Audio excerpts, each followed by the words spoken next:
Ketika digembar-gemborkan tentang kesuksesan membangun Sulawesi karena ada nikel yang dalam 10 tahun lagi dari sekarang daerah itu akan hilang nikelnya, maka dengan bangga di media nasional dikatakan bahwa Indonesia punya smelter nikel, lalu ada pabrik baterai mobil di Indonesia. Ini berita bagaimana ya maksudnya? Hubungannya apa smelter sama pabrik baterai? Ini sak bangsa digeblekin pejabat dengan narasi propaganda, apa memang ada pabrik baterai milik Indonesia yang akan memindahkan pabrik mobil Tesla ke Indonesia? Gitu ya? Begitu naifnya ya dengan berita propaganda yang seakan-akan resesi 2 kuartal bakal jadi lewat dengan ada pabrik baterai di Indonesia tersebut. Ini bahan baterainya apaan sih emangnya? Kita punya teknologinya atau teknologi asing yang punya yang ngedukin sumber daya alam Indonesia itu? Rasanya ini pabrik asing deh. Bahan bakunya sumber daya alamnya Indonesia yang diambil sampai habis. Yang diambil apanya? Litiumnya, ferronikelnya, apa sih yang lo ambil? Kalian bicara apa sih? Pabrik baterainya mana? Hasilnya mana? Fotonya mana? Barbuk bahwa ada pabrik yang namanya pabrik baterai. Nah, beginian nih bagi para penggemar pejabat yang nggak pernah salah, tulisan atau video ini dianggap provokator. Padahal niatnya adalah kalau memang benar ada pabrik baterai mana, bahannya apa, band kita pinter sak bangsa, bukan hanya denger, mentang-mentang posisinya jauh di Sulawesi,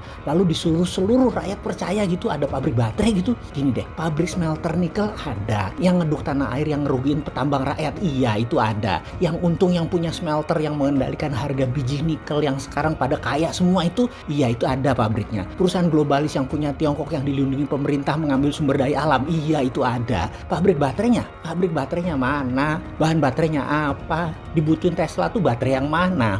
Itu pabrik baterai yang di Nevada punya Tesla. Terus mau diapain? Sudah jalan tahunan loh pabriknya, mau ditutup gitu. Ayolah, kalian ini berbangsa kok senangnya masturbasi. Apa kata pejabat yang dianggap saat ini itu ada? Itu belum ada, bos. Masih lama, bro. Sabarlah. Pada pengen pamer mulu. Pamer sukses, pamer keluarga mapan. Hidup penuh utang kok pamer sih bernegara. Sabarlah. Rakyat yang penting saat ini dibikin happy, dibikin makmur, dibikin sehat dengan cara yang elegan. Pakai kuantitatif easing. Sudahlah, jangan pamer sukses kekencengan. Mau jualan 2024 emangnya? Masih 4 tahun lagi, bos. Masih lama. Koalisi 2024 udah dibangun lagi sekarang. Kalian ini halu banget deh. Ngeloco seneng-seneng sendiri. Bangunlah dari tidur. 4 tahun tuh masih lama. Ayo stop hutang. Bangun tanpa asing-asing. Percayakan ke anak bangsa. Banyak yang harus dibenahi saat ini. Itu keuangan negara yang ngutang mulu sama menteri terbaik itu dibenahi. Jangan jiper kalau mega bintang menteri itu bilang, Bapak nanti di-impeach kalau nggak ngutang IMF itu Bapak dibohongi sama agen IMF dan World Bank, bos. Masa nggak ngeh-ngeh juga sih? Ada banyak manusia di Indonesia yang lebih baik dan tidak menyembah IMF dan World Bank. Pakai, bos. Sudahlah.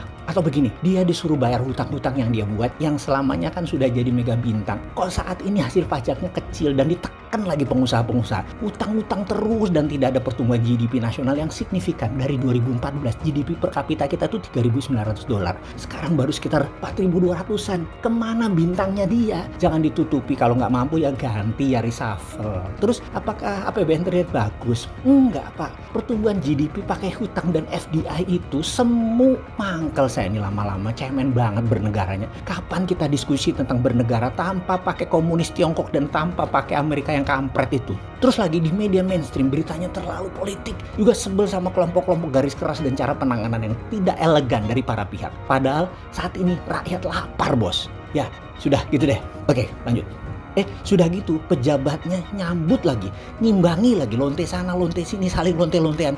Mau pada kemana sih kalian ini? Sudahlah diem, nggak usah ngumpul-ngumpul, kampanye kayak jualan politik, kayak jualan koalisi 2024, kayak stop. Jaga kesehatan, dagang, bangun bangsa, ubah peraturan yang untungkan asing jadi untungkan UKM, ganti pejabat yang jualan 2024, kelompok masyarakat suara keras nggak produktif, berafiliasi politik, bungkus aja dan beri peringatan keras. Balik ke konstitusi, balik melindungi segenap tumpah darah Indonesia, balik mencari sila kelima yang hilang keadilan sosial, balik bermusyawarah, balik mendukung kekuatan sendiri, buang komunis Tiongkok dan buang BUMN Tiongkok, buang IMF, buang World Bank, buang pejabat pendukung asing-asing, buang penjual pejabat pendukung jualan SDA negara ke asing, balik kekuatan tanah air, printing money berbasis proyek produktif terutama industri.